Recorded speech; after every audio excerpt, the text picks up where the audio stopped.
Hi friends, నేను మీ Naresh. Welcome to our YouTube channel ఈ స్టడీ తెలుగు.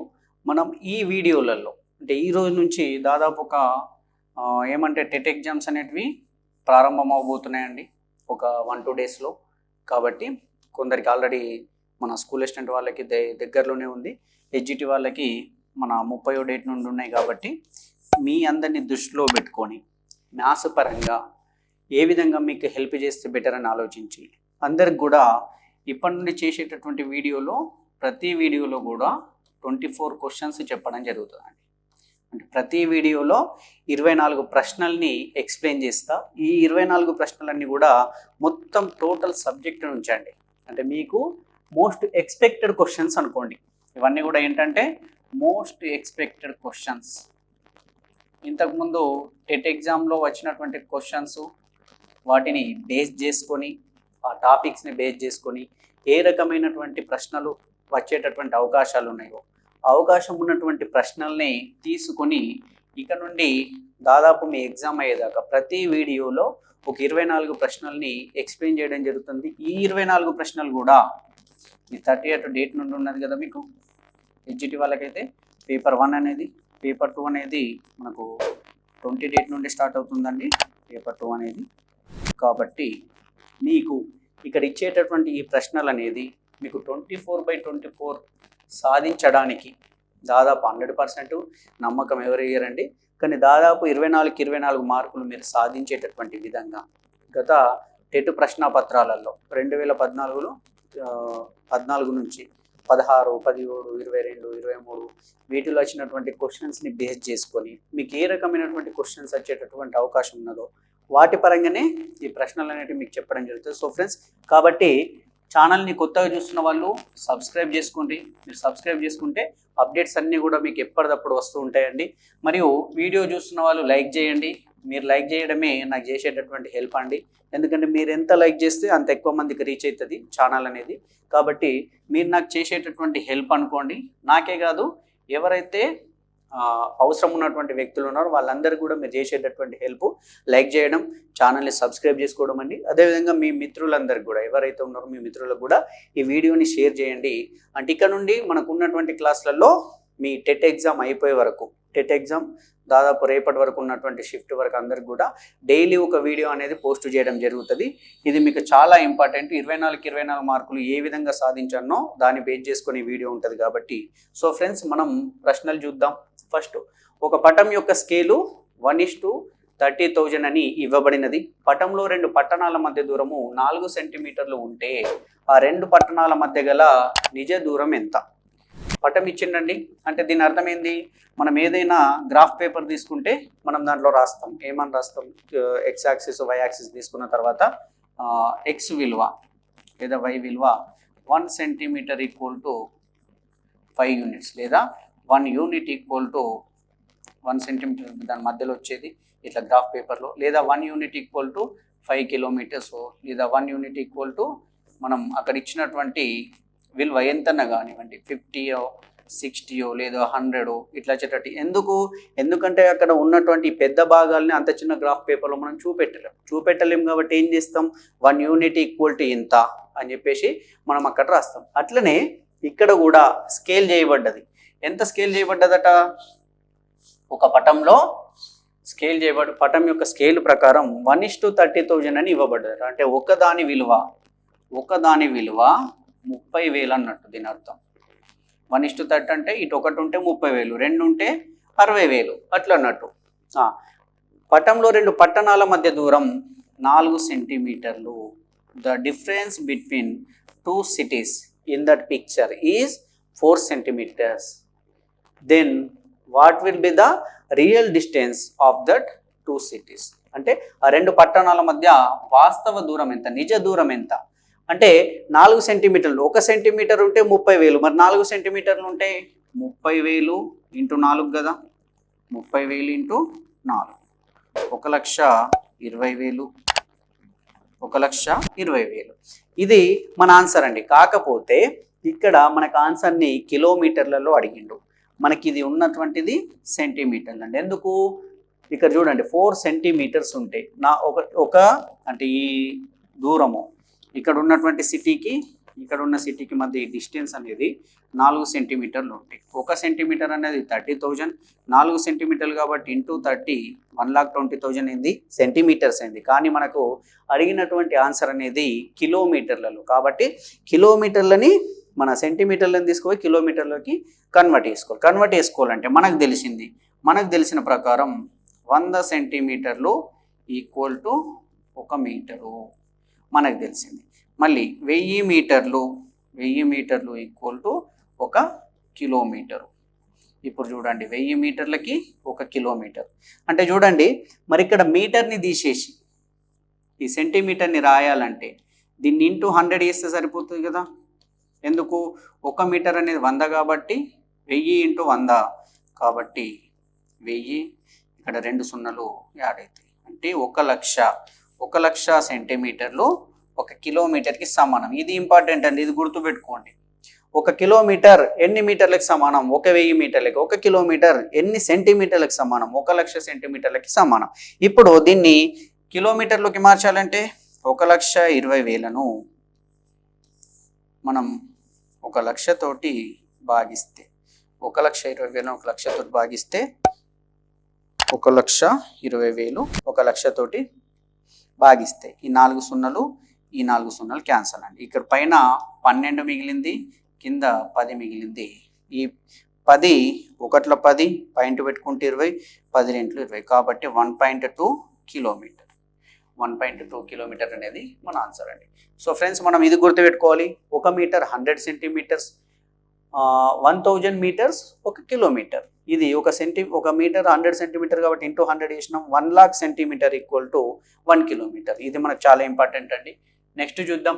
2 పూరక కోణాల భేదం 12 డిగ్రీస్ అయినా వాటిలో పెద్దది ఏది? పూరక కోణాలు అంటే ఏంటండి? మనకు పూరక కోణాల మొత్తం అనేది 90 డిగ్రీస్ ఉండాలి. ఏ 2 కోణాల మొత్తం 90 డిగ్రీలు ఉంటుందో ఆ 2 కోణాలు ఒకదానికొకటి పూరక కోణాలు అంటాం. మరి ఇక్కడ మనకి ఏమంటుండో వాటి యొక్క భేదము. ఫస్ట్ ఇది చూడండి, 2 పూరక కోణాల మొత్తం 90 డిగ్రీలు కావాలి. దీంట్లో ఒక కోణం ఎక్స్ అయితే ఇంకొక కోణం ఎంత ఉంటుందండి? X minus 90. పూరక కోణం అన్నాడు. అదే సంపూరక కోణం అంటే 180 డిగ్రీస్ అవుతుండే. ఇప్పుడు చూడండి, ఎక్స్కి ఎక్స్ మైనస్ 90 కలిపితే ఎక్స్ ప్లస్ ఎక్స్ మైనస్ 90 కలిపితే మనకు ఆటోమేటిక్గా మనకు 90 డిగ్రీస్ వస్తుందండి. అంటే ఇది ఎక్స్ డిగ్రీస్ ఉంటే ఇది ఇది 90 మైనస్ ఎక్స్ 90 ఫస్ట్ రాసుకోవాలి కదా. ఇది ఎక్స్ ఉంటే ఇది 90 మైనస్ ఎక్స్ ఉంటుంది. అప్పుడు ఏమవుతుంది చూడండి, మనకి రెండింటిని కలిపితే 90 రావాలి కదా. ఎక్స్ మైనస్ ఎక్స్ క్యాన్సల్ అయ్యి 90 ఈక్వల్ టు 90. రైట్, ఇట్లా రాసుకోవాలి. అయితే ఇక్కడ ఏమంటుండు? వీటి మధ్య భేదం అంటుండండి. భేదం అంటే డిఫరెన్స్, తేడా. అంటే పెద్ద కోణానికి చిన్న కోణానికి ఉన్నటువంటి తేడా అనేది 12 డిగ్రీలు. మరి ఈ రెండిట్లలో పెద్ద కోణం ఏదైతుంది అంటే ఈ రెండిట్లలో ఇది పెద్ద కోణం అనుకుందాం, ఇది చిన్నది అనుకుందాం. అప్పుడు ఏమంటుండు? ఎక్స్లకి వెళ్ళి దీన్ని తీసేస్తే ఈ 90 మైనస్ ఎక్స్ని తీసేస్తే అది 12 డిగ్రీలు. అంతే కదా మనకి ఇచ్చింది. 2 పూరక కోణాల మధ్య భేదం 12 డిగ్రీలు అయినా వాటిలో పెద్దది ఏది? ఈ రెండింటిని కనుక్కుంటే సరిపోతే ఏది పెద్ద అయితే అది. కాబట్టి ఎక్స్ అనేది ఈ మైనస్ని లోపలికి గుణిస్తే -90 plus x equal to 12 degrees. X plus x 2x equal to 90 అటుపోతే ఎంత అండి? ప్లస్ 90 కదా. అప్పుడు 102 degrees. Then x equal to 102/2 అంటే 51 డిగ్రీస్. ఇప్పుడు ఇది 51 డిగ్రీలు అయితే ఇది ఎంత అవుతుందండి? 90లో నుంచి 51 తీసేస్తే 39 డిగ్రీలు అండి. చూడండి, 50 80 ఇవి 10 కలిపితే మొత్తం 90 డిగ్రీలు. దీంట్లో పెద్ద కోణం ఏది మరి? 51 డిగ్రీస్. దాంట్లో పెద్ద కోణం అనేది 51 డిగ్రీలు. ఇది ఎట్లా కనుక్కున్నామంటే ఫస్ట్ చూడండి, ఏ 2 కోణాల మొత్తం 90 డిగ్రీలు అవుతుందో ఆ కోణాలు ఒకదానికొకటి పూరక కోణాలు అంటారు. మరి ఈ కోణాలలో ఒక కోణం ఎక్స్ అయితే ఇంకొక కోణం 90 మైనస్ ఎక్స్ ఉంటుంది. ఎందుకు? ఇవి రెండింటిని కలిపితే 90 రావాలి కాబట్టి ఇది 90 కంటే ఇది ఎంత తక్కువ ఉందో దాని విలువ అది అవుతుంది. దీంతో కనుక్కుంటే మనకి దీని విలువ 51 వచ్చింది. 90 నుంచి 51 తీసేస్తే అప్పుడు అది 39 డిగ్రీస్ అవుతుందండి. అంటే ఇది 39, ఇది 51. మనకు పెద్దది ఏదని అడిగిండు, ఒకవేళ చిన్నది అడిగితే 39 రాసేవాళ్ళం, పెద్దది అడిగింది కాబట్టి ఆప్షన్ 3 మనకు కరెక్ట్ ఆన్సర్. ఓకే, నెక్స్ట్ 35 మంది విద్యార్థులకు 24 రోజులకు భోజనాలకు అయ్యే ఖర్చు 6300 అయినా 25 మంది విద్యార్థులకు 18 రోజులకు భోజనాలకు అయ్యేటటువంటి ఖర్చు. అంటే ఒకసారి చూడండి, if expenditure of food for 35 students of 24 days is 6300, then what will be the expenditure of 25 students of 18 days? అంటే ఇట్లాంటిది ఉన్నప్పుడు నేను ఏమని చెప్పినా ఆల్రెడీ మీకు మన ఈ క్లాస్ వచ్చినప్పుడే డీటెయిల్గా చెప్పడం జరిగిందండి. అంకమద్యం చెప్పినప్పుడు ఇట్లున్నప్పుడు మనకు ఆ మొత్తం విలువ ఏదైతే వస్తుందో దాన్ని పైన కానీ కింద కానీ రాసుకోండి. ఇప్పుడు 6300 అనేది దేంతో వచ్చిందండి? 35 మంది విద్యార్థులు 24 రోజులు భోజనాలకు అయ్యే ఖర్చు ఇంత అయితే మనకేమడుగుతుండు? 25 మంది విద్యార్థులకు 18 రోజులకు అయ్యే భోజనాల ఖర్చు ఎంత? మీకు ఆల్రెడీ ఇట్లా ఎందుకు రాసుకుని చెప్పినా, ఇది టోటల్ అండి. ఈ టోటల్ కింద మనకు వ్యక్తులు ఇచ్చినా, రోజులు ఇచ్చినా, గంటలు ఇచ్చినా, ఏది ఇచ్చినా కింద లబ్ధం రూపంలో రాయమన్నా పైన చేసేటటువంటి టోటల్ వర్క్ కానీ, టోటల్ ఎక్స్పెండిచర్ కానీ, టోటల్ మనీ కానీ ఇవన్నీ వచ్చినాయి పైన రాసుకోవాలి ఎప్పుడన్నా. మిగిలిన అన్ని కింద లబ్ధం రూపంలో రాసేస్తే ఆన్సర్ ఈజీగా వస్తుంది. ఇప్పుడు చూద్దాం దీన్ని ఎంత అని అడిగిండు. ఇప్పుడు 7 5లో 35, 7 9లో 63 కాబట్టి 900. అట్లనే ఇటు కూడా సమానం ఉన్న క్యాన్సిల్ అవుతాయి కదా. 6 3లో 18, 6 4లో 24. రైట్, ఇప్పుడు 5 1లో 5 5లో ఇప్పుడు ఏం మిగిలిందండి? ఎంత? Answer equal to 900 × 5 × 3 divided by ఇక్కడ 4 ఉంది, డివైడెడ్ బై 4 అండి. ఇప్పుడు చూద్దాం 4 తోటి. 4 1 జా 4 2 జా 8, 10 మిగిలింది. 10 మిగిలితే మళ్ళీ 4 2 జా 8, 2 మిగిలింది. మళ్ళీ 4 5 జా 20, 225 × 5 × 3, 5 × 3 అంటే 15 కాబట్టి 225 × 15, 15 5లో 75, 7 15 2లో 37, 37 3 15 2లో 30 33, 3375 రూపాయలు ఖర్చు వస్తుందండి. ఆప్షన్ 2 అనేది మనకు కరెక్ట్ ఆన్సర్. 3375. ఇట్లా మీకు ఈ ప్రాబ్లం ఇట్లాంటిది ఏది వచ్చినా టోటల్ అనేది ఎప్పుడు కనిపించినా ఇక్కడ అన్నిటికంటే పెద్ద వాల్యూ లేదండి. ఇప్పుడు ఇదే ఇంతమందికి ఇన్ని రోజులకు ఇంత ఖర్చు అవుతుంది అంటే అదే కదా పెద్ద వాల్యూ. టోటల్ అమౌంట్ వచ్చినా, టోటల్ వర్క్ వచ్చినా, ఇంతమంది కూలీలు ఇన్ని రోజులలో ఇంత పొడవైన గోడని కట్టిందంటే ఆ పొడవైన గోడనే మనకు టోటల్. ఇక్కడ టోటల్ అనేది ఎప్పుడు పైన తీసుకుంటే మిగిలిన కింద తీసుకుని, లేదా కింద మీద తీసుకుని ఎట్లా తీసుకున్నా కానీ ఆన్సర్ వస్తుంది. ఈ పైన వాల్యూకి ఈక్వల్గా వచ్చేదే మన ఆన్సర్ అవుతుందండి. రైట్, నెక్స్ట్ది 7/-13 అకర్ణీయ సంఖ్య యొక్క 7/-13 అకర్ణీయ సంఖ్య యొక్క సంకలన విలోమం అన్నాడండి. సంకలన విలోమం. మరి సంకలన విలోమం అంటే ఈ సంఖ్యకు దేనిని కలిపితే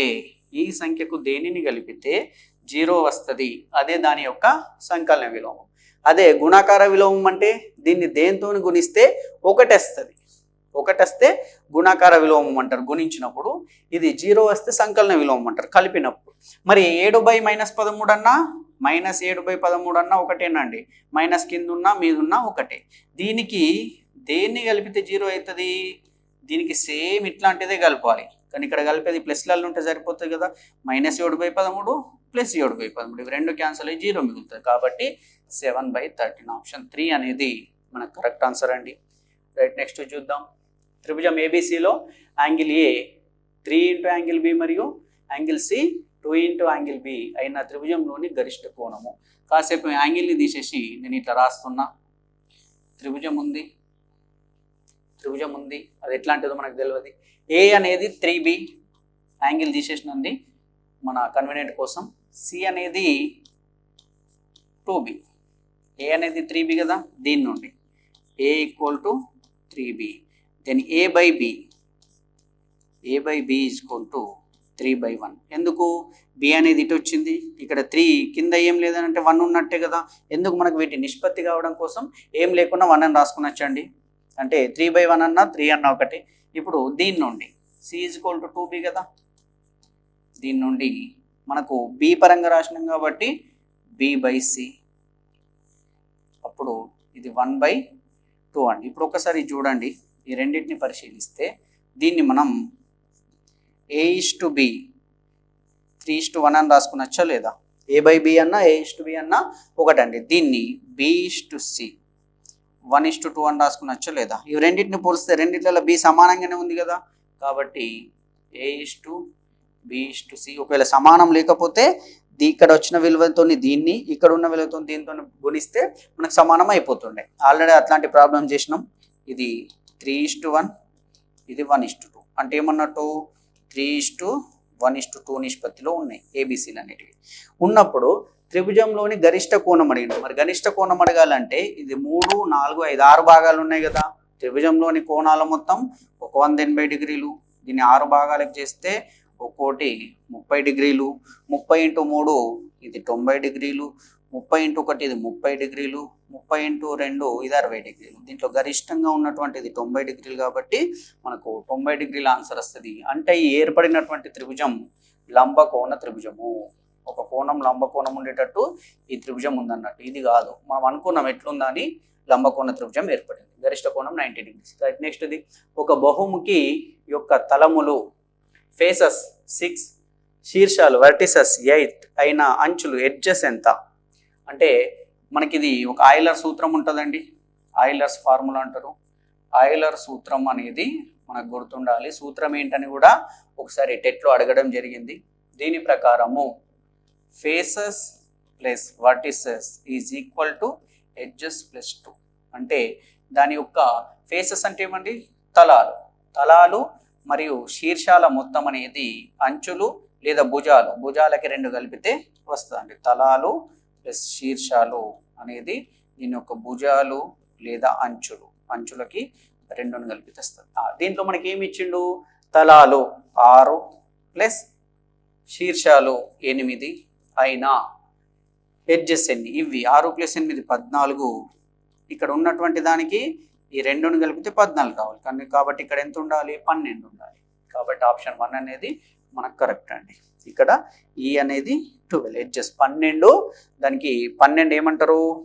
భుజాలు ఉంటాయి లేదా 12 అంచులు ఉంటాయి. రైట్. నెక్స్ట్ ఇది రెంట్ ఒక దీర్ఘచతురస్రం. దీన్ని కర్ణాలు O వద్ద సమద్విఖండన చేసుకుంటాయి.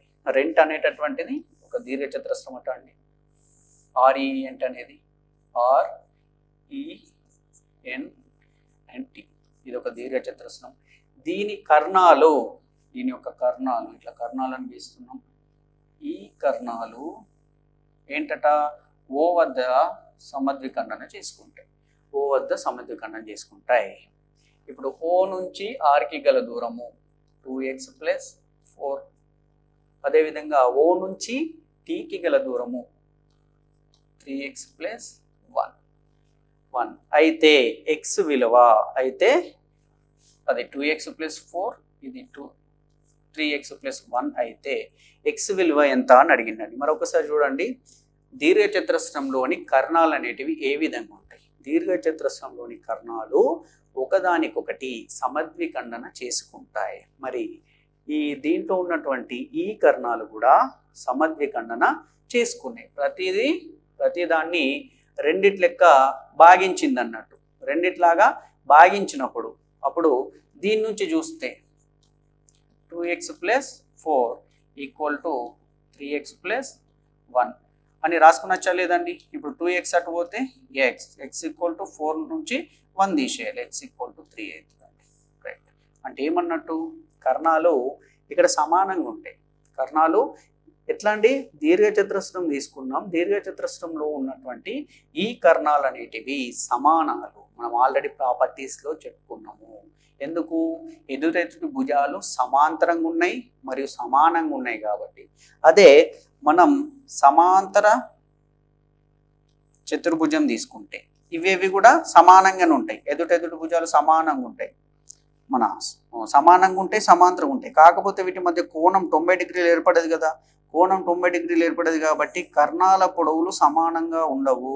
కర్ణాలు అసమాంతరాలు. సమద్విఖండన చేసుకుంటాయి కానీ అసమాంతరాలు సమానంగా ఉండవు. The diagonals are not equal in parallelogram but diagonals are equal in rectangle. కాబట్టి ఇది రెండు సమానం కాబట్టి ఇటు సైడ్ పొడవు కూడా అంతే, ఇటు సైడ్ పొడవు కూడా అంతే. కాబట్టి ఇవి రెండు సమానమైనప్పుడు అప్పుడు ఎక్స్ విలువ మనకు 3 వస్తుందండి. X value is 3. ఎక్స్ యొక్క విలువ 3 అండి.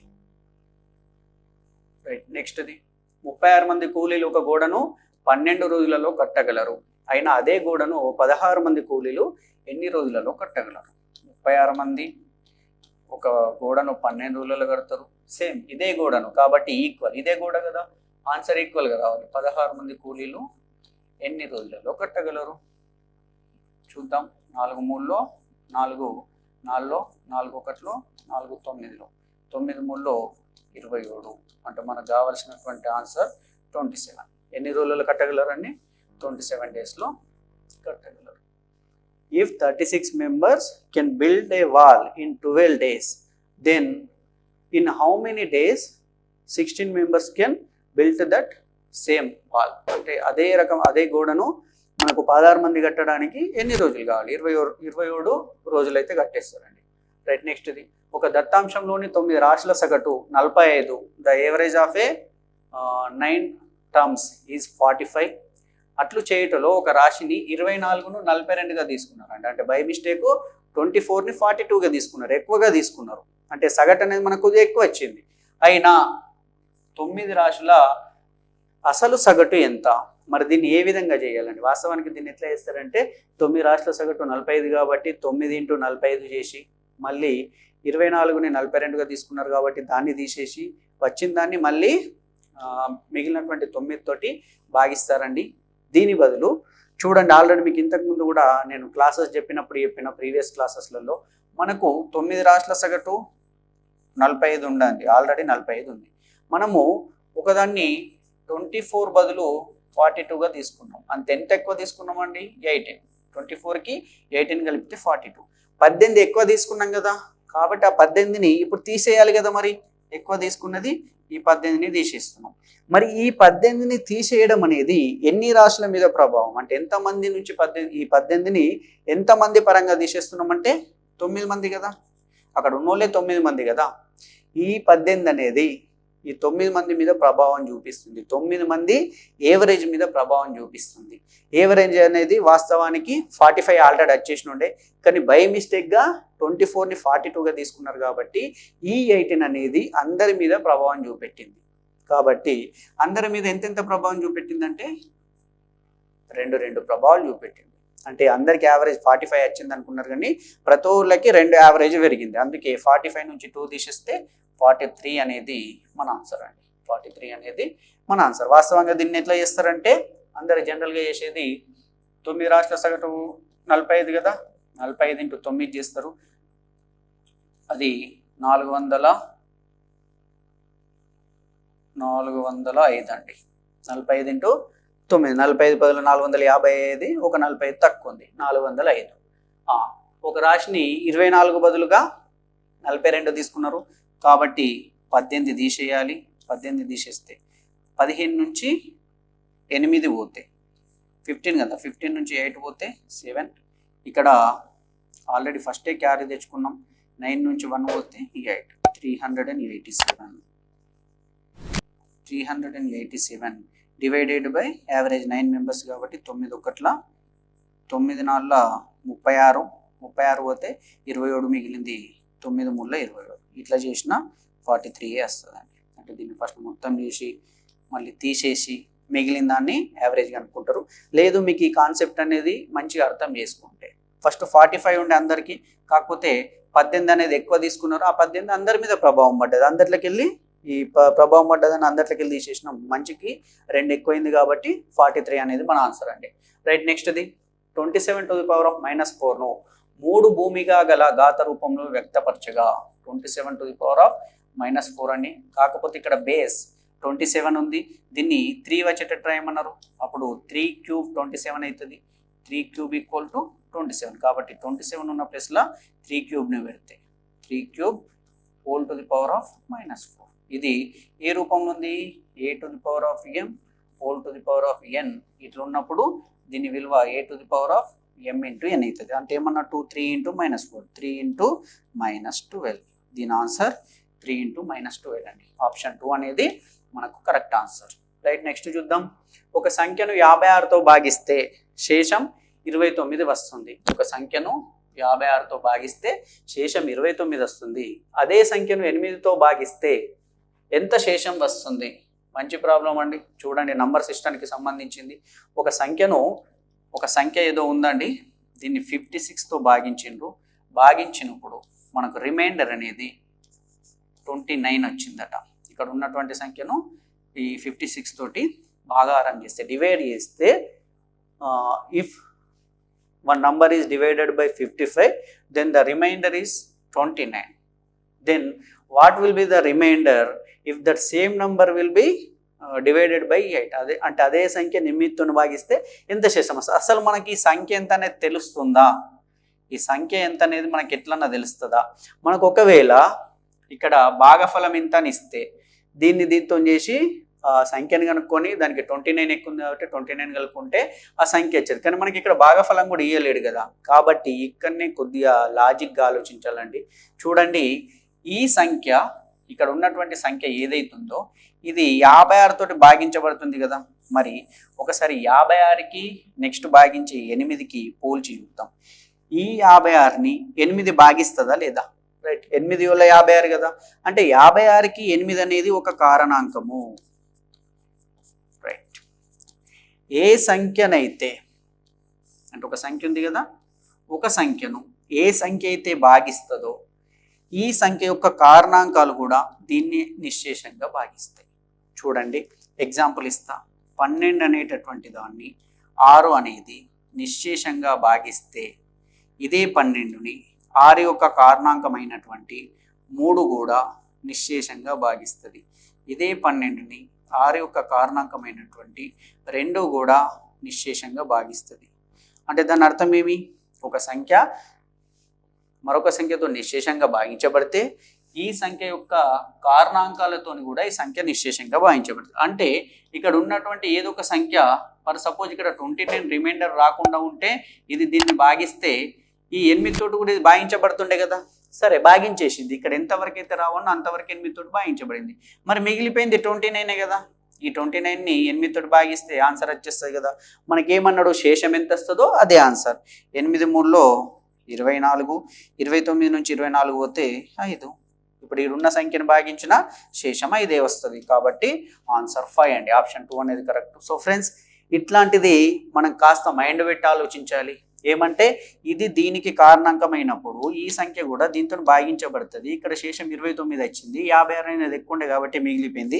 దీన్ని 8తో భాగిస్తే మనకు 5 శేషం మిగులుతుంది. 8 3 24 కాబట్టి 5 మిగులుతుంది. సో ఫ్రెండ్స్, వీడియో చూస్తున్న వాళ్ళందరూ కూడా లైక్ చేయండి, మీ ఫ్రెండ్స్ అందరికీ షేర్ చేయండి, కొత్త వాళ్ళు సబ్స్క్రైబ్ చేసుకోండి. నెక్స్ట్ చూద్దాం. 91876 x2 అను సంఖ్య 11 చే నిశ్శేషంగా భాగించబడాలంటే x స్థానంలో ఉండగల కనిష్ట సంఖ్య ఎంత? మనకేమన్నాడండి? 91876 x2. మనం 11 యొక్క భాజనీయత సూత్రం తీస్తే ఒక సంఖ్యలోని మనకు బేసి స్థానాలు 9, 8, 6 and 2, సరి స్థానాలు 1, 7 and x. బేసిస్ సరి స్థానాలు ఈ వీటి యొక్క భేదం అనేది 0 కానీ 11 కానీ లేదా 11 యొక్క గుణిజాలు కానీ వస్తే 33, 44 ఇట్లాంటివి వస్తే అప్పుడు ఈ సంఖ్య 11 తోటి నిశ్శేషంగా భాగించబడుతుంది. మరి ఇక్కడ ఉన్నాయి చూద్దాం. 9 + 8 + 6 + 2 ఇవన్నీ కలిపితే ఇవి 10, 15, 25 అండి. అదే సరి స్థానాలు 1 + 7 8 + x, 8 + x అండి. ఇది 8 + x కదా. ఎక్స్ని ఇట్లా నుంచుదాం. ఫస్ట్ 8ని తీసేద్దాం. వీటి భేదం అనేది 25 నుంచి 8 పోతే 17. ఒకవేళ ఇది 17 వచ్చింది, మనకు 0 రావడానికి అవకాశం లేదు, 11 రావడానికి అవకాశం ఉంది. ఈ ఎక్స్ అనేది ఎంత అయితే ఈ ఎక్స్ని తీసేస్తే మనకు 11 రావాలి కదా. బేసి స్థానాల్లో ఉన్న దాని గురించి సరి స్థానాల్లో ఉన్నది తీసేయాలి. తీసేస్తే ఎక్స్ ప్లస్లో ఏముంటే మనకు 11 వస్తుంది. 17 నుంచి 11 రావాలంటే 6 తీసేయాలి కదా. అంటే ఎక్స్ విలువ 6 కావాలి. ఆప్షన్ 1 అనేది మనకు కరెక్ట్ ఆన్సర్ అవుతుంది. రైట్, నెక్స్ట్ చూద్దాం. 5x + 6y మరియు 3x - 2yల లబ్ధం అడిగిండండి. 5x + 6y మరియు 3x మైనస్ 2y. లబ్ధం అడిగినప్పుడు ఏం చేస్తాం, ఇది ఏ, బి, ఇది సి, ఇది డి అనుకుంటే ఫస్ట్ 5x తోటి రెండింటిని గుణిస్తే 5x into 3x 15x², 5x into 2y 10xy, minus ఉంది కాబట్టి minus 10xy, 6 into 3 18 plus 18xy, ఇది మైనస్ వస్తుంది, 6 2 12 కాబట్టి మైనస్ 12y². ఇప్పుడు 15x² మైనస్ 10 ఉంది ప్లస్ 18 ఉంది కాబట్టి ప్లస్ 8xy మైనస్ 12y². ఇదండి మన answer, 15x² plus xy minus 12y². ఇది మన ఆన్సర్ అండి. రైట్, నెక్స్ట్ చూద్దాం. 15 మంది కూలీలు ఒక గోడను 48 గంటలలో కట్టగలరు. 15 మంది కూలీలు ఒక గోడను 48 గంటలలో కట్టగలరు. అదే గోడను 30 గంటల్లో కట్టవలెనున్న ఎంతమంది కూలీలు కావాలి? సేమ్ 15 ఒకటిలో 15 రెంట్లో 2 ఒకటిలో 2 రెంట్లో 2 4 కాబట్టి ఎంత అనే దానికి ఆన్సర్ మనకి 24 అండి. 24 మంది కూలీలు అవసరం అండి. రైట్, ఆప్షన్ 3 అనేది మనకు కరెక్ట్ ఆన్సర్. ఇట్లాంటి ఆల్రెడీ చాలా వరకు చెప్పిన, గుర్తుంచుకోండి. ఒక వస్తువును 650లకు కొని దానిని అమ్మడం ద్వారా 6% లాభాన్ని పొందెను అంటే కొన్న వెల 650,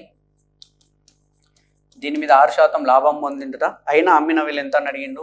దీన్ని 2 రకాలుగా చెప్పుకోవచ్చు. ఒకటి 650లో 6% విలువ కనుక్కుంటే 6/100 చేస్తే 6% విలువ 2 3ల 2 5ల 5 13లో, కాబట్టి ఇది 39 6% విలువ. ఫస్ట్ కొన్నది 650 కాబట్టి ఇవి రెండింటిని కలిపితే 689 రూపాయలకు అతను అమ్మిండండి. ఆప్షన్ 1. లేదు, డైరెక్ట్ ఇట్లా కూడా వేయచ్చు, మనకు 6% పెరగాలి కదా, అందుకే 650ని మనం 100 తోటి భాగిస్తే ఒక భాగం విలువ వస్తుంది. 650 డివైడెడ్ బై 100 అంటే ఒక భాగం, 100 భాగాలు ఉన్నాయి, అందుకే 100 భాగాలతోటి భాగిస్తే ఒక భాగం వచ్చింది. మనకి ఇప్పుడు నెక్స్ట్ ఎంత కావాలి? 6% పెరిగి కావాలి, కాబట్టి 106 భాగాలు కావాలి. ఇంటూ 106 చేస్తే 0 0 క్యాన్సల్, మళ్ళీ 5 13లో 5 రెంట్లో 2 5లో 2 3లో 53 ఇంటూ 13 చేస్తే సేమ్ మనకు 689 వస్తుందండి. ఇదన్నా గుర్తుపెట్టుకోండి, ఇదన్నా గుర్తుపెట్టుకోండి, ఎట్లనే చేయొచ్చు. మనకు ఆన్సర్ 689 అండి. నెక్స్ట్ ప్రాబ్లం చూద్దాం. వృత్త పరిధి 22 సెంటీమీటర్లు అయిన దాని అర్ధ వృత్త వైశాల్యం. ఈ perimeter of a circle is 22 centimetres, then what is the area of its of circle area? అర్ధ వృత్త వైశాల్యం అంటే మనకి ఏమన్నట్టు చూడండి, ఇది వృత్తం సర్కిల్, దీని యొక్క పరిధి అంటే ఇక్కడ నుండి ఇట్లా వెళ్ళి పెరిమీటర్ అండి, ఇక్కడ నుండి ఇక్కడ వరకు వస్తే దీని పరిధి. ఇది ఎంత అన్నట్టు ఇట్లా ఒక రౌండ్ తిరగడానికి, అది 22 సెంటీమీటర్. కాకపోతే వృత్త పరిధి పెరిమీటర్ అనేది మనకు 2πr అని తెలుసా అండి. పరిధి ఏంటండి? 2πr. ఇక్కడ పై విలువ మనకు వృత్తంలో పై విలువ 22/7 ఉంటుంది, లేదా 3.14 అని ఇస్తాడు. మనకు 22/7 ఇక్కడ మనకు అవసరం. దాన్ని ఏం అడిగిండు? అర్ధవృత్త వైశాల్యం అడిగిండు. ఇప్పుడు మనకు అడిగింది ఏమంటే ఈ వైశాల్యం, టోటల్ వైశాల్యం కాదు, మొత్తం వైశాల్యం πr² అండి. దీంట్లో సగమే అర్ధవృత్త వైశాల్యం. మనకి ఇప్పుడు కావాల్సింది ఇది హాఫ్ సర్కిల్ ఏరియా, πr²/2. మనకు మరి ఇక్కడ చూడండి, దీన్నే ఈ πr = 22/2 అని రాయొచ్చు కదా, 2 × 11. దెన్ మనకు r విలువ కావాలి కదా, r కావాలంటే దీన్ని 22/7, r = 11. Then r = 11 × 7/22. 1 × 2 × 11 1 × 11 2 × then r = 7/2, లేదా దీన్ని 3.5 అని కూడా రాయొచ్చు కదా, 7/2 అన్నా 3.5 అన్నా ఒకటి. ఇప్పుడు మనకు కావాల్సిన అర్ధవృత్త వైశాల్యం πr²/2, కాబట్టి πr²/2, π అంటే 22/7 ఇంటూ r² 3.5 ఇంటూ 3.5/2 అండి, /2. ఇది చూడండి, 2 1 × 2 11, మళ్ళీ 7 1 7 5లో కాబట్టి 0.5 ఇట్లా వేసుకున్న వస్తుంది. 11 3.5 ఇంటూ 5, 3.5 ఇంటూ 0.5 ఇట్లా చేసిన 5 5 25 2 5 3 15 16 17 0 0 ఇది ఎంత అవుతుందండి?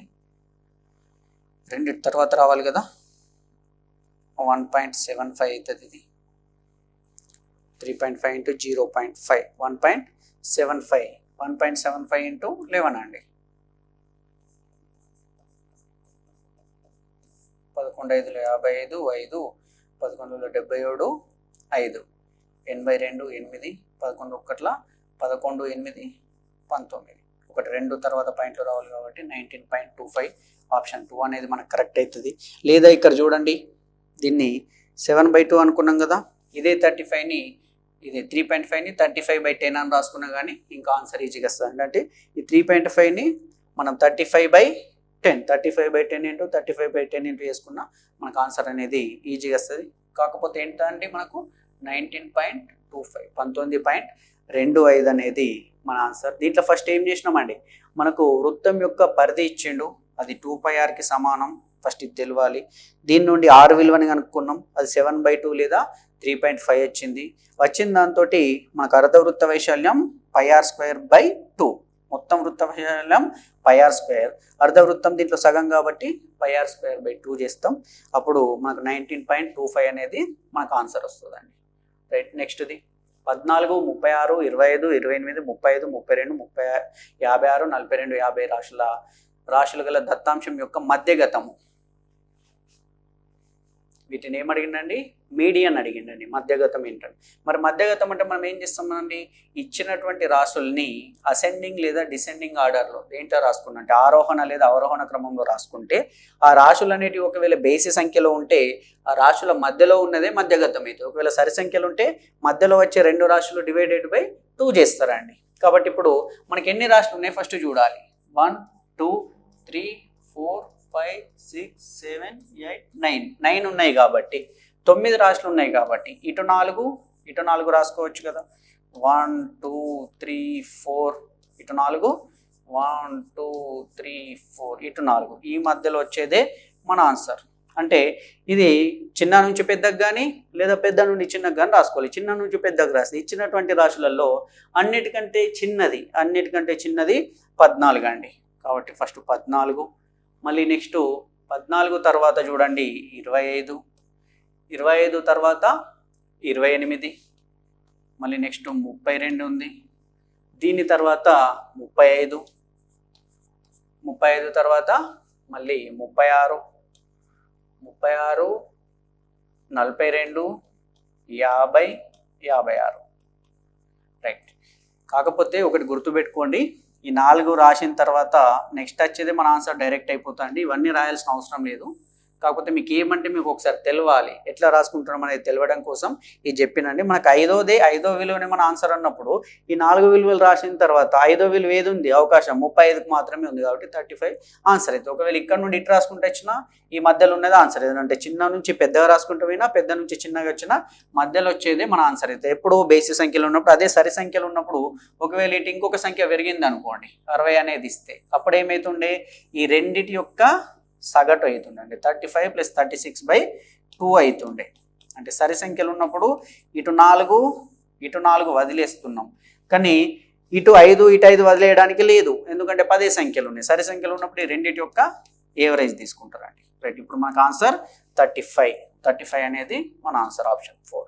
రైట్, నెక్స్ట్ది 2560ని ఏ కనిష్ట సంఖ్యచే గుణించగా వచ్చు భాగఫలం ఒక సంపూర్ణ గణం అవుతుందండి. గణం, సంపూర్ణ వర్గం అని లేడు, గణం అన్నాడు. గణం అంటే ఏమండి, ఇప్పుడు 2³ = 8 అనుకో, అప్పుడు √8 = 2 అన్నట్టు. ఇది గణం. 2³ అనేది 8, ఇది ఘన మూలము. √8 = 2. రైట్, ఇప్పుడు మనకి ఏం అడిగిండు, ఈ 2560ని ఏ కనిష్ట సంఖ్యచే గుణించిన అంటే ఇక్కడ చూడండి 8 యొక్క ఘనమూలం, 8 యొక్క ఘనం దేని యొక్క ఘనం లెక్క 8ని రాస్తారంటే 2³ అంటున్నాం కదా.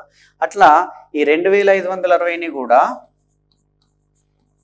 సంఖ్యల యొక్క క్యూబులు వచ్చేటట్టు రాసుకుంటే ప్రతి దానికి క్యూబ్ ఉంటే వీటిల లబ్ధమే దాని యొక్క సంపూర్ణ వాటి యొక్క లబ్ధమే దాని యొక్క ఘనమూలాలు అవుతాయి.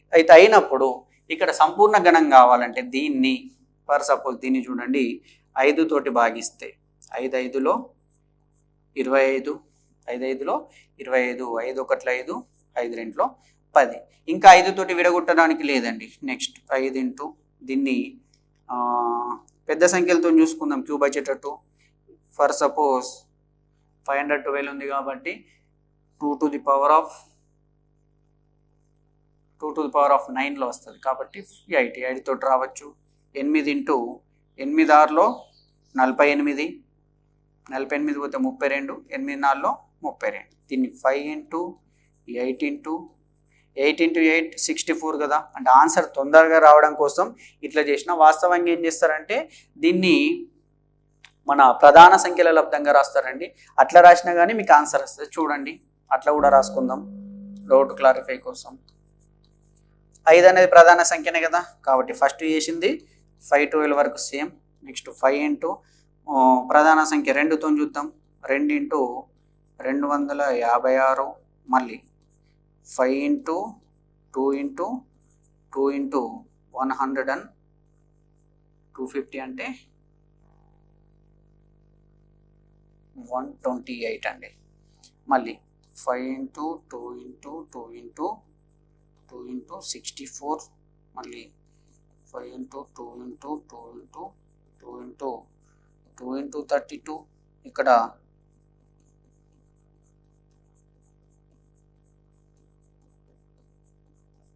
2 ఇంటూ 16, 1 2 3 4 5, 1 2 3 4, 1 2 3 4. దీని తర్వాత రాసినాం 2 3 4 5, 2 ఇంటూ 8. దీన్ని 2 ఇంటూ 2 ఇంటూ 2 అని రాసుకునొచ్చు కదా. అంటే చూడండి 2 ఎన్ని వచ్చినాయి, 1 2 3 4 5 6 7 8 9 వచ్చినాయి. 5 ఒకటి ఉన్నాయి అంటే దీని అర్థం ఏంది, 5 ఇంటూ 2 ఇంటూ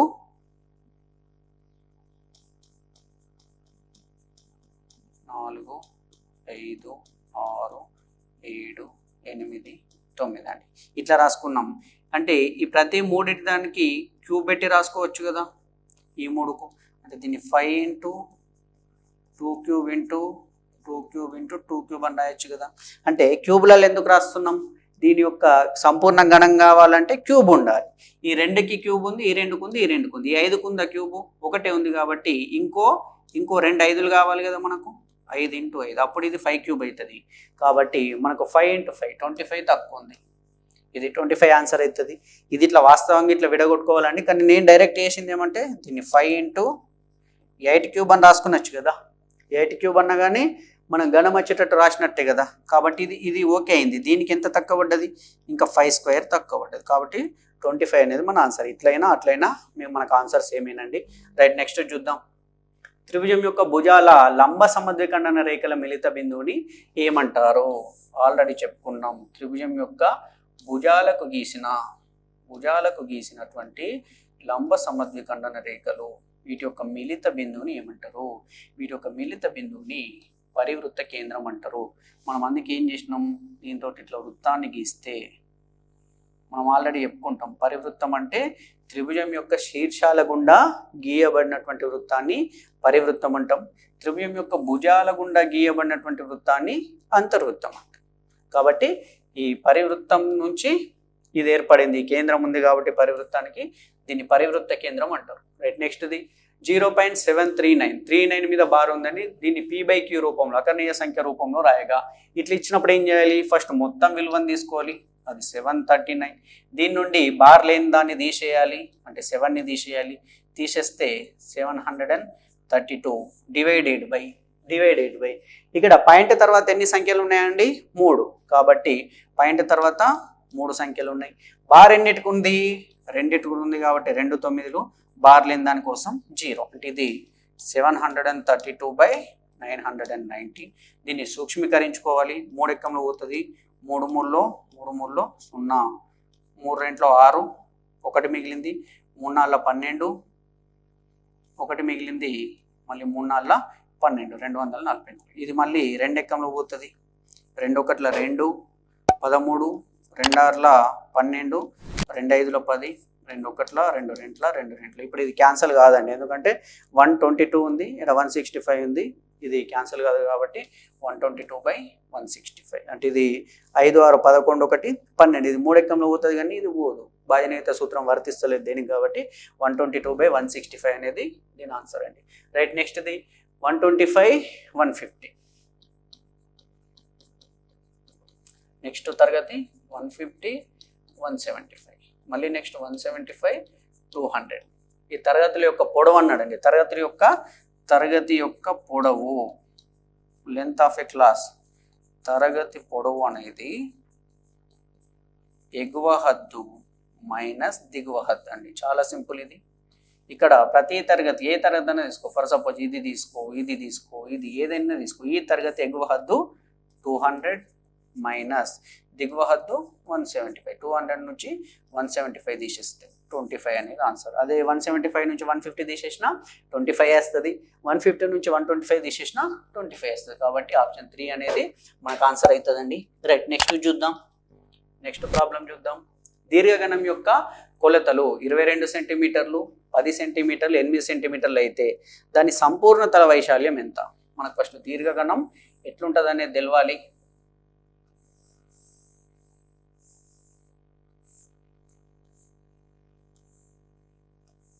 రైట్, ఇది క్యూబాయిడ్ అండి. ఈ క్యూబాయిడ్లో మనకి ఏమి ఇచ్చిండు? దీని యొక్క కొలతలు ఇది 22 సెంటీమీటర్, ఇటు సైడ్ రెడ్ కలర్లో ఉన్నది 10 సెంటీమీటర్. ఇక్కడ ఉన్నటువంటి హైట్ అంటే ఎక్కువ తక్కువ ఉండొచ్చు అండి. ఇది మనం గీసింది ఇది 8 సెంటీమీటర్. అయినా దీర్ఘగణం యొక్క సంపూర్ణ తల వైశాల్యము, దీర్ఘగణం అంటే టోటల్ సర్ఫేస్ ఏరియా, TSE అంటారండి. Total surface area of A cuboid. ఇది దీర్ఘగణం యొక్క సంపూర్ణ తల వైశాల్యము. దీనికి ఫార్ములా ఏమండి? 2/LB + BH + HL. అంటే ప్రతిదాన్ని ఒక్కొక్కసారి గురించి అట్లాంటి రెండు రకాలుగా ఉంటాయి కాబట్టి ఇంటూ 2 అంటే 2LB 2BH 2HL అన్నట్టు. 2ని అందుకే బయటకు కామన్ తీసినాం. LB L అంటే ఇది 22 × 10 220 + 10 × 8 80 + 8 × 22 22 × 8 ఇస్తే 8 2 16 1 16 1 17 176. నెక్స్ట్ చూద్దాం. ఇది 2 × 220 + 80 300 300 + 176 476 476 × 2 476 × 2 చేస్తే చూడండి, ఇది ఇక్కడ ఉన్న ఆప్షన్లను చూస్తే 2 6 12 చేతన 1 2 14 1 15 చేతన 1 2 4 8 1 9 952 అండి. 952 అనేది మనకు ఆన్సర్ అవుతుంది. 476ని 9 ఇక మీరు డైరెక్ట్ చూసుకోవాలన్నా 476ని 500తో పోల్చుకుంటే ఒక 24 తక్కువ ఉంది. 24 × 2 అంటే 48. 1000కి వెళ్ళి 48 తీసేసిన 952 వస్తుంది. రైట్, నెక్స్ట్ ఇది సమబాహు పడ్డదండి. సమబాహు. రైట్, సమబాహు త్రిభుజ భుజాన్ని 20% పెంచిన దాని వైశాల్యంలో పెరుగుదల శాతము. సమబాహు త్రిభుజం అండి. మనం సమబాహు త్రిభుజం యొక్క వైశాల్యం √3/4 A² అండి. ఇక్కడ అబ్జర్వ్ చేయండి, మనం ఈ సూత్రాన్ని పట్టుకొని ఎంతసేపు చేసినా మనకు ఆన్సర్ అనేది తొందర రాదండి. అందుకే కొద్దిగా లాజికల్గా ఆలోచిస్తే ఇక్కడ ఏ సమబాహు త్రిభుజం తీసుకున్నా ఇది స్థిరంగా ఉంటుందా లేదా? ఇది కాన్స్టెంట్ కదా, ఇది స్థిరం. √3/4 అనేది మారదు. మరి దీని వైశాల్యం దేని మీద డిపెండ్ అవుతుంది? A² మీద కదా, అంటే A × A కదా. ఈ భుజము ఈ భుజము ఈ భుజము ఈ భుజం మీదనే డిపెండ్ అయి ఉంటుందా లేదా? A × A భుజం మీద డిపెండ్ అయింది కాబట్టి ఆ భుజాన్ని 20% పెంచితే 20% విలువ అనేది 1/5. ఎందుకు? 20/100 శాతం తీసేస్తే 2 1 2 5 1/5 అంటే ఏమంటుండు? 20% పెంచినట్టు. ముందు 5 ఉండే 1 పెంచి ఇప్పుడు 6 అయింది. ఇట్లా ఇంకో భుజం మనకు స్క్వేర్ కావాలి కదా, A × A. ఇంకో భుజం కూడా 5 ఉన్నది 6 అవుతుంది. ఇది ముందు, ఇది ప్రస్తుతం పెంచిన తర్వాత, ఇది before and this one is present. When we can ఏమంటారండి? ఈ 20%ని గెయిన్ చేస్తే 20% పెంచినప్పుడు వైశాల్యంలో పెరుగుదల శాతం అంటుండ్రు. What will be the difference difference percentage in area of a equilateral triangle. Equilateral ట్రయాంగిల్లో ప్రతి భుజాన్ని 20% పెంచినప్పుడు మనకు ఇదేమి ఏ ఇంటూ ఏ కదా, వీటి లబ్ధము ఒక ఏ పెరిగింది, ఇంకో ఏ పెరిగింది, వీటి లబ్ధంతో కదా వైశాల్యం ఉంది. 5 5 జా 25, 6 6 జా 36, 25 ఉన్నది 36 అయింది. అంటే డిఫరెన్స్ ఎంత అండి 11. ఈ 11 ఈ 25 తోటే కదా పెరిగింది, ఇంటూ 100 చేస్తే మనకు పర్సంటేజ్ వస్తుంది. 25 మీద 11 పెరిగింది, పర్సంటేజ్ కావాలంటే లాభమైనా నష్టమైనా ముందటి విలువ మీద ఉంటుంది కాబట్టి 25 4 జా 100 కాబట్టి 11 × 4 44. ఆప్షన్ ఏ అనేది, ఆప్షన్ 1 అనేది మనకు కరెక్ట్ ఆన్సర్ అవుతుంది. 44% దాని యొక్క వైశాల్యం పెరుగుతుంది, 44% పెరుగుతుంది. రైట్, నెక్స్ట్ది సమాంతర చతుర్భుజంలో రెండు ఆసన్న కోణాలు 3:2 నిష్పత్తిలో ఉంటే ఆ కోణాలు ఇవి. మరి సమాంతర చతుర్భుజం అన్నాడు, సమాంతర చతుర్భుజం తీసుకుంటే ఆసన్న కోణాలు పక్క పక్కన ఉండేది, ఇది 3 ఇది 2, అప్పుడు ఇది కూడా 3 ఇది 2 ఉంటుంది కాబట్టి ఇది నిష్పత్తి ఇచ్చింది కాబట్టి ఎక్స్లు రాసుకుంటాం 3x 2x అని. ఆసన్న కోణాలు పక్క పక్కన ఉండే కోణాలు, మరి సమాంతర చతుర్భుజంలో పక్క పక్కన ఉండేటటువంటి కోణాల మొత్తం 180 డిగ్రీలు. సమాంతర చతుర్భుజంలో ఆసన్న కోణాల మొత్తం అనేది 180 డిగ్రీలు కాబట్టి అప్పుడు 3x + 2x అంటే సారీ అండి, ఇక్కడ కోణాలు కదా ఇచ్చింది, నేను భుజాలు రాసేసిన. ఇది 3x ఇది 2x అండి, కోణాలు ఇచ్చింది మనకు, భుజాలు కాదండి సారీ. ఇది 3x ఇది 2x అండి, ఆసన్న కోణాలు ఈ రెండింటి మొత్తము 180 degrees. 3x + 2x = 180 degrees. Then 5x = 180 degrees. X = 180/5. 5 3 జా 15, 5 6 జా 30. x విలువ 30 కాబట్టి 3x ఇంకోటి 2x ఉంది. x విలువ 36 వచ్చింది.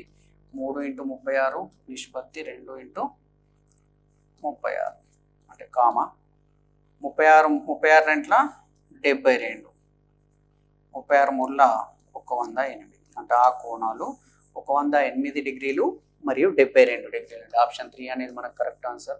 అంటే మనకి ఇక్కడ ఏ ప్రాపర్టీ యూజ్ అయిందండి, the adjacent angles of A parallelogram is 180 degrees. అంటే ఆసన్న ఒక సమాంతర చతుర్భుజంలోని ఆసన్న కోణాల మొత్తం 180 డిగ్రీలు కాబట్టి ఆ 180 డిగ్రీలు బేస్ చేసుకొని ఈ ఆన్సర్ని మనం రాబట్టగలిగినాం. సో ఫ్రెండ్స్, ఇది మనకు టెట్కి సంబంధించినటువంటి 2 పేపర్ల వాళ్ళకి యూజ్ అవుతుందండి. ఈ రకమైనటువంటి ప్రాబ్లమ్స్ మనకు పేపర్లో వస్తున్నాయి. ఇవన్నిటిని బేస్ చేసుకునే మీకు ఈ క్లాస్ చెప్పడం జరిగింది. నెక్స్ట్ క్లాస్లో మరో 24 క్వశ్చన్స్ గురించి మనం చెప్పుకోవడం జరుగుతుంది. కాబట్టి సో ఫ్రెండ్స్, మీ అందరికీ చెప్పేది ఒకటే, వీడియోని చూస్తున్న వాళ్ళు లైక్ కొట్టండి, అదేవిధంగా ఛానల్ని కొత్తగా చూస్తున్న వాళ్ళు సబ్స్క్రైబ్ చేసుకోండి, మీ ఫ్రెండ్స్ అందరికి కూడా షేర్ చేయండి. మీకు మరిన్ని వీడియోస్ మ్యాథ్స్కి సంబంధించి మీ డిఎస్సి అయ్యే వరకు ప్రతి అంశం కవర్ అయ్యేటట్టు మీకు హెల్ప్ఫుల్గా మన వీడియోస్ అనేది అందించడం జరుగుతుందండి. సో ఫ్రెండ్స్, అందరికీ ఆల్ ది బెస్ట్.